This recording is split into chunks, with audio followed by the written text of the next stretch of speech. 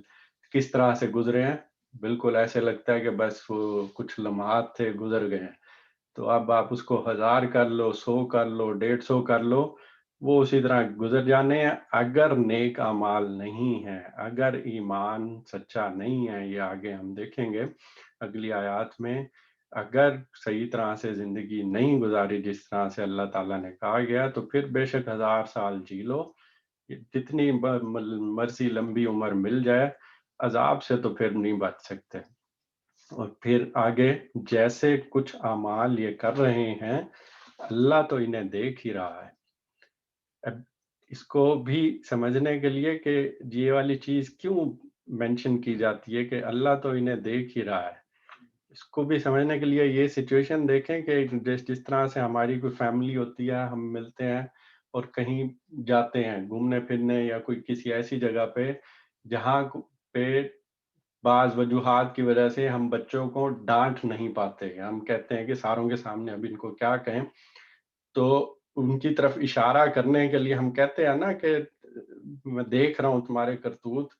اور پھر اس سے پیچھے میسج کیا چھپا ہوا ہوتا ہے کہ جب گھر واپس آؤ گے نا پھر بتاؤں گا کہ کیا جو تم حرکتیں کرتے پھر رہے ہو، کیونکہ وہاں پہ ڈائریکٹ ڈانٹنا مناسب نہیں ہوتا. اب بالکل ایسے ہی ہے دنیا میں، جیسے اللہ تعالیٰ نے ہمیں بھیجا ہوا ہے اور ارادہ و اختیار دے کے بھیجا ہوا ہے. یہاں پہ ہم اپنی مرضی سے کچھ چیزیں چاہتے ہیں تو کر سکتے ہیں، نیکی اور برائی کو چوز کر سکتے ہیں،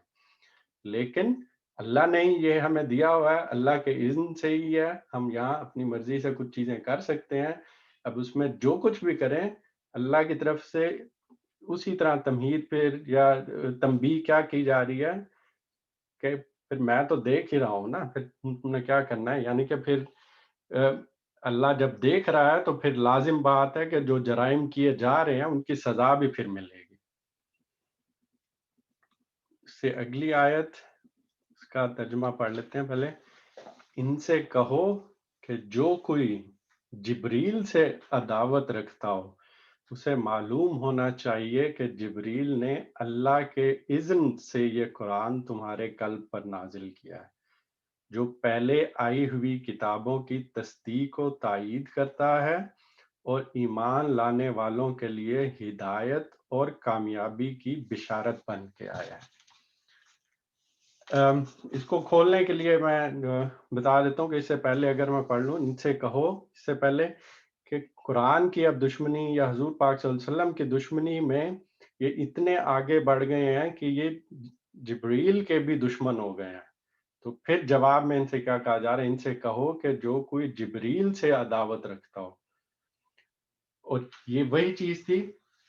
کہ جب اب نام ماننے کا فیصلہ کر لیا ہوا ہے تو اب بیچ میں سے بہانے بنائے جا رہے ہیں.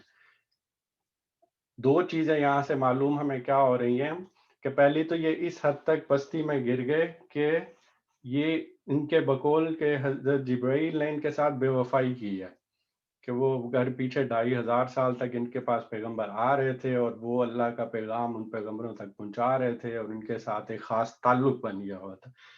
بالکل ایسے جیسے ہم دیکھیں کہ ہمارے گھر یا اگر ہماری کوئی فیملی ہے اس میں کوئی اگر بندہ ایک میسنجر کے طور پہ یا کچھ چٹھی دینے کے لیے کچھ کرنے کے لیے آتا ہے، اس کا بیچ میں کوئی تعلق نہیں، وہ اس کو جہاں سے حکم ملتا ہے، جس طرح فرشتوں کو اللہ کے اذن سے حکم ملتا ہے، وہ لا کے ہم تک پہنچا دیتا ہے۔ اب ہمارا اس سے بے شک سلام دعا جو تعلق پیدا ہو جائے، لیکن اس کا یہ مطلب نہیں کہ جبریل اپنی مرضی سے کچھ کر رہے ہیں، وہ تو اللہ کے اذن سے ہی کر رہے ہیں، اور یہاں پہ اسی چیز کو واضح کر دیا۔ لیکن یہ اتنے آگے بڑھ گئے ہیں کہ ہمارا تو تعلق بنا ہوا تھا کہ اب ہمارا گھر چھوڑ کے یہ ساتھ والے گھر میں کیوں جا کے اس نے سارا کام کرنا شروع کر دیا ہوگا۔ اور عقلی لحاظ سے کتنی پچگانہ سی بات لگتی ہے، لیکن جب بندہ اخلاق کی پستی میں اترتا ہے، جب اس نے نہ ماننے کا فیصلہ کرنا ہوتا ہے، تو پھر ایسی ایسی چیزوں کو اب بندہ اندازہ لگا سکتا ہے کہ اس طرح کے اعتراضات پھر کیے جاتے ہیں۔ اور پھر اس کے دوسری چیز کیا واضح ہو رہی ہے، یہ دیکھیں چھپی ہوئی چیز کیا ہے، یعنی کہ یہ مان رہے ہیں کہ حضرت جبرائیل ہی ہیں جو ان کے پیغمبروں پہ بھی لائے تھے اور حضور پاک صلی اللہ علیہ وسلم کے اوپر بھی لا رہے ہیں۔ یعنی کہ پھر ان کو اس چیز کو ماننے میں تو کوئی آر ہونا ہی نہیں چاہیے کہ جب وہ اللہ کی طرف سے ہی حضرت جبریل جو ان کے پیغمبروں پہ بھی آتے تھے، وہ اب حضور پاک صلی اللہ علیہ وسلم پہ آ رہے ہیں، تو بالکل وہ پھر سچی بات ہی کر رہے ہیں، اور وہ پھر اللہ کے ہی پیغمبر ہیں، تو پھر مطلب ماننے میں تو پھر کوئی ایسی چیز رہ ہی نہیں گئی کہ بھئی نہ ماننے کی کو کیا وجہ ہو۔ لیکن پھر بھی وہی والے اعتراضات ان کے چل رہے ہیں، اور آگے اللہ نے پھر کلیئر بھی کر دیا کہ اللہ کے اذن سے ہی یہ قرآن تمہارے قلب پر نازل کیا ہے۔ اب یہاں پہ بھی تھوڑی سی ایک علمی وہ سٹارٹ ہو جاتی ہے ہمارے گروپ میں، یا میرے جو دوستوں کا ہے اس میں ہم تھوڑا سا دیکھ رہے ہیں، اور پہلی جو فیڈ بیک ہمیں ملی ہے وہ میں تھوڑا سا آپ کو بتا دیتا ہوں کہ ڈسکشن ہماری کیا سٹارٹ ہوئی تھی۔ ابھی عالموں کا ہم اس میں سے سرچ کرنا ہے کہ جب اللہ تعالیٰ یہ کہتے ہیں کہ قرآن ہم نے تمہارے دل پہ، قلب پر نازل کیا ہے، تو میڈیکل سائنسز تو یہ کہہ رہی ہے نا کہ بھئی وہ دماغ ہے جس میں بندے کے وسوسے آتے ہیں، سوچیں آتی ہیں، اور ساری پروسیسنگ ہوتی ہے، یا شیطان وغیرہ جو بھی کرے گا۔ تو یہ جو قلب والی بات ہے، تو قلب کو میڈیکل سائنسز میں دیکھا جائے وہ تو صرف بلڈ پمپ کر رہا ہے۔ تو اب یہ تھوڑا سا انٹرسٹنگ پرسپیکٹیو تھا جس کو ہم سمجھنے کی مزید کوشش کر رہے تھے کہ یہ کیا چیز ہے کہ اللہ تعالیٰ ہمیشہ قلب کی بات کرتے ہیں، اور سوچنے سمجھنے کی بھی ظاہر سی بات ہے بات ہوتی ہے، لیکن قرآن کو قلب پہ نازل کیا جا رہا ہے۔ تو جو لیٹسٹ ابھی پھر کانٹیکٹ ہم نے کیا جو کہ کارڈک سرجن تھا، ہارٹ سرجن، کہ کوئی ایسی ریلیونٹ کوئی چیز ہے، کوئی لیٹسٹ ریسرچ ہے کہ اس پہ کوئی نئی چیز ہمیں پتہ چل سکتی ہو، تو اس میں ایک دو آرٹیکلز ملے ہیں، ہمارا انڈیکیشن جا رہی ہیں کہ ہمارے ہارٹ میں بھی کچھ ایسی فنکشنالٹیز ہوتی ہیں جو کہ ہارٹ کو کم از کم خود ریگولیٹ کر سکتی ہیں، اور ہارٹ کا جو فنکشن ہے وہ اپنے آپ کو خود کچھ نہ کچھ حد تک کنٹرول کر سکتا ہے، تو اس میں کچھ نہ کچھ برین والا فنکشن بھی ہے۔ اور اس کی ایک واضح مثال اس کارڈک سرجن نے دی تھی کہ آپ دیکھیں گے کہ ہارٹ سگنلز بھیجتا ہے اپنے آپ کو ریگولیٹ کروانے کے لیے، اور دماغ سے کہتا ہے کہ یہ سگنل میرے تک بھیجو۔ اگر دماغ ریئیکٹ نہیں بھی کرتا تو ہارٹ خود بخود بھی چلتا رہتا ہے۔ تو اس کی ایک بہت ہی واضح مثال اس نے دی تھی کہ جب ہم کسی بھی پیشنٹ کو برین ڈیڈ ڈکلیئر کر دیتے ہیں، برین ڈیڈ کا مطلب ہے کہ اب اس کا دماغ کام نہیں کر رہا، اور اب مطلب وہ نہیں ہے، لیکن جسم کام کر رہا ہے، یعنی کہ ہارٹ پھر بھی کام کر رہا ہے، ہارٹ اسی طرح پمپ کر رہا ہے، اور وہ اسی طرح تھوڑا بہت ریگولیٹ اپنے آپ کو کر رہا ہے۔ تو کہیں نہ کہیں سے انڈیکیشن جا رہی ہے کہ ہمارے قلب میں بھی کوئی ایسی چیز ہے جو کہ اس کو سیلف ریگولیٹ بھی کر رہی ہے، اور شاید انسانی عقل یا ابھی سائنٹیفک وہ اب اس ڈائریکشن میں جانے کی کوشش کر رہے ہیں جس میں وہ دیکھیں کہ ہارٹ کا کیا ریلیشن ہے پھر۔ تو یہ تھوڑی سی چیز ہمیں جو پتہ چلی ہے وہ میں نے آپ کو بتا دی ہوئی ہے۔ پہل اب یہ قرآن حضور پاک صلی اللہ علیہ وسلم کے اللہ کے اذن سے ان کے قلب پہ نازل کیا گیا، جو پہلی آئی ہوئی کتابوں کی تصدیق و تائید کرتا ہے، اور ایمان لانے والوں کے لیے ہدایت اور کامیابی کی بشارت بن کر آیا ہے۔ تو یہاں پہ بھی وہ چیز ہمارے ساتھ کلیئر ہو گئی کہ بتانا یہ مقصود ہے کہ اب یہ صرف وہ قرآن کی مخالفت نہیں کر رہے، جبکہ اگر وہ قرآن کی مخالفت کرتے ہیں جو ان کے پیشین گوئی کے مطابق نازل ہوا ہے، تو پھر یہ کتاب کی مخالفت نہیں بلکہ اس ہدایت اور بشارت کی مخالفت ہے جو ان کے پروردگار کی طرف سے ان کے پاس آئی ہے۔ پھر اگر جبریل سے ان کی عداوت کا سبب یہی ہے تو کہہ دو جو اللہ اور اس کے فرشتوں اور اس کے رسولوں اور جبریل اور میکائیل کے دشمن ہیں، اللہ ان کافروں کا دشمن ہے۔ اور یہاں پہ مطلب کھل کے وہ ساری بات ہی مطلب ختم کر دی کہ اب جو عداوت کا سبب اگر انہوں نے بتا دیا تو پھر وہ کیا ہے، یہی ہے کہ وہ کیوں بنی اسماعیل کے اوپر لے کے آئے ہیں۔ تو پھر اللہ اور اس کے فرشتوں اور اس کے رسولوں اور اس کے بعد اسپیشلی پھر جو ذکر کیا گیا جبریل اور میکائیل کے دشمن ہیں، یعنی کہ ان دو فرشتوں کا جب علیحدہ سے ذکر کیا گیا تو اس کا مطلب ہے کہ ان کا اللہ کے ہاں ان کا کوئی خاص رتبہ ہے، خاص پھر کوئی نہ کوئی مقام ہے، اسپیشل مقام ہے، تو ان کے دشمن ہے، تو اللہ ان کافروں کا دشمن ہے۔ اور پھر کلیئر کٹ اللہ تعالیٰ نے ان کی طرف وہ بتا دیا، سچویشن کلیئر کرتے۔ آگے ہے، ہم نے تمہاری طرف ایسی آیات نازل کی ہیں جو صاف صاف حق کا اظہار کرنے والی ہیں، اور ان کی پیروی سے صرف وہی لوگ انکار کرتے ہیں جو فاسق ہیں۔ اب یہاں پہ بھی بالکل کھول کے بیان کر دیا کہ جس طرح سے ہمارے ذہنوں میں کبھی کبھار سوال آ جاتے ہیں کہ قرآن کی جو آیات ہیں وہ سمجھنا مشکل ہیں یا اس میں عام لوگوں کو سمجھ نہیں آ سکتی، تو اس میں کیا کتنا مطلب ہے، تو یہ چیز بھی ہمیں یہاں سے پتہ چل جاتی ہے کہ جو قرآن کی طرف جو آیات نازل کی گئی ہیں وہ بالکل سیدھے سیدھے الفاظ میں، صاف صاف الفاظ میں حق کا اظہار کرنے والی ہیں، اور پچھلی آیات سے بھی یہ ہم لوگوں کو صاف پتہ چل جاتا ہے۔ اور ان کی پیروی صرف وہی لوگ انکار کرتے ہیں پیروی سے جو فاسق ہیں، کہ اب جو پھر انکار کرتے ہیں وہ فاسق سے مراد کیا کہہ سکتے ہیں، نافرمان بھی لے سکتے ہیں، کہ پھر جو نافرمانی کرتے ہیں جب ان تک بات پہنچ گئی لیکن پھر بھی نافرمانی کی جا رہی ہے۔ لاسٹ آئے، کیا ہمیشہ ایسا ہی نہیں ہوتا رہا ہے کہ جب انہوں نے کوئی عہد کیا تو ان میں سے ایک نہ ایک گروہ نے اسے ضرور ہی بالائے طاق رکھ دیا، بلکہ ان میں سے اکثر ایسے ہی ہیں جو سچے دل سے ایمان نہیں لاتے۔ اور ایک جنرلائز طریقے سے سامنے آ کے چیز کر دی کہ بھئی اہل کتاب کا ذکر کرتے ہوئے کہ پھر ہمیشہ سے ہی ایسے ہوتا رہا ہے کہ وہ 2500 سال سے جو ان کی ساری سٹوری چلتی ہوئی آ رہی ہے کہ جب بھی انہوں نے کوئی عہد کیا، جس میں ہم 2-3 پیچھے دیکھ بھی چکے ہیں، ایک تو اسپیشلی وہ تھا کہ دنیا کی انہوں نے امامت کرنی تھی، دوسرا ایک نارمل جب مسلمان ہوتے ہیں تو پھر ایک نارمل عہد ہمارا کیا ہوتا ہے کہ اب ہم زندگی اللہ تعالیٰ کی اس کے مطابق گزاریں گے، تو یہ چیز ہی تو، لیکن ان میں سے کوئی نہ کوئی ایک آدھا گروہ ہے ہی جو اس کو پھر سائیڈ پہ کر دیتا ہے، جو اللہ کی جو بھی ہدایت آئی ہوئی ہوتی ہے اس کو سائیڈ پہ کر دیتا ہے، اور بلکہ ان میں سے اکثر ایسے ہی ہیں جو سچے دل سے ایمان نہیں لاتے۔ یہ وہ لفظ ہیں جس سے پھر میرے ذہن میں کچھ سوال پیدا ہوئے ہیں جس کے اوپر میں ڈیٹیل میں گیا ہوں، کہ اب ہم نے کافی ساری آیات دیکھ لی ہوئی ہیں جس کے اوپر ہمیشہ جب بھی ذکر کیا گیا ہے کیا کہا گیا ہے، پہلی چیز ایمان اور پھر عمل صالح، یعنی بہت ساری پیچھے ہم دیکھ چکے ہوئے ہیں کہ یا الذین آمنوا وعملوا الصالحات،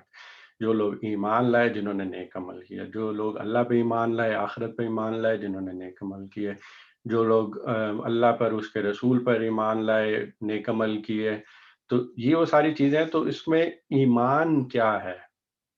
ایمان سے مراد وہ ایک لمبی چوڑی ڈسکشن سٹارٹ ہو جاتی ہے، تو اس پہ میں نے تھوڑا سا کام کرنا شروع کیا ہے۔ کل میں انشاءاللہ اس ایمان کے ٹاپک کو لے کے تھوڑا سا آگے مزید ایکسپلین کروں گا ایک سٹوری کی طرح، کہ انسان کی زندگی میں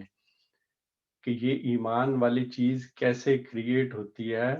اور ایمان اور اطلاع کا کیا ڈفرنس ہے۔ اطلاع کیا ہوتی ہے؟ اطلاع جیسے کوئی بچہ پیدا ہوتا ہے، جس طرح سے اگر ہماری اولاد ہے اور وہ ابھی تھوڑی کم عمر ہے، تو جب ہم اس کو بتاتے ہیں نا کہ تیرا ایک خالق ہے یا اللہ ہے جس نے پوری دنیا کو پیدا کیا ہے، تو وہ ایک ایمان کی حد تک نہیں ہے، وہ ایک اطلاع کی حد تک ہے. جیسے کہ ہمیں اس عمر میں آ کے کہا جائے کہ مریخ کے اوپر کوئی ایسے مخلوق ہے جو کہ رہتی ہے یا مریخ پہ، تو میرے لیے وہ ایک اطلاع کا درجہ ہے. میں تھوڑا بہت انٹرسٹ شو کروں گا، لیکن میں اسے مانوں یا نہ مانوں میرے لیے کوئی اتنا بڑا وہ بات نہیں ہے. اسی طرح بچوں کے لیے بھی شروع میں یہ جو معلومات ہوتی ہیں کہ اللہ ہے، اللہ نے پیدا کیا، ہم نے نماز پڑھنی ہے، تو ان کے لیے وہ ایک اطلاع کے درجے میں ہوتی ہے. اور وہ اطلاع سے آگے یقین پہ، اور یقین سے پھر ایمان کی حد تک، اور پھر ایمان بھی آگے سچے دل سے ایمان. تو یہ کیا چیز ہے جس کی طرف اشارہ کیا جا رہا ہے؟ ہمارے لیے ورڈ اصل میں اتنا کلیشے بن گیا ہوا ہے، یا اتنی دفعہ ریپیٹ کیا جاتا ہے کہ ہم نے اس کے معنی پہ پھر غور کرنا ہی چھوڑ دیا ہوا ہے. ہم پھر سنتے ہی نہیں، یا وہ پڑھتے ہیں تو اگنور کر دیتے ہیں نا. ہاں ایمان وہ تو مجھے پتہ ہی ہے نا وہ کیا ہوتا ہے. یا صرف کلمہ پڑھ لینے کو ایمان کہہ دیا جاتا ہے کہ وہ عربی کے چند الفاظ ہیں، وہ آپ نے بول لیے تو وہ بس آپ ایمان لے ہیں. تو یہ چیز انشاءاللہ میں کل جا کے کل تھوڑا مزید ڈیٹیل میں صرف اسی ٹاپک کو، ایمان کے ٹاپک کو ڈسکس کروں گا. اور اس میں ایک جہاں تک مجھے بھی سمجھ آئی ہے قرآنی آیات اور احادیث کے ساتھ ہی کہ ایمان کیا ہوتا ہے، اور وہ ایک سٹوری کی طرح سے لے کے چلوں گا. تو انشاءاللہ امید ہے کہ آپ لوگ کل بھی صبح 9 بجے ہم کریں گے، تو اس میں اٹینڈ کرنا، تو اس میں مزید میں کلیریفائی کر دوں گا. یہاں پہ ہم اختتام کرتے ہیں آج کا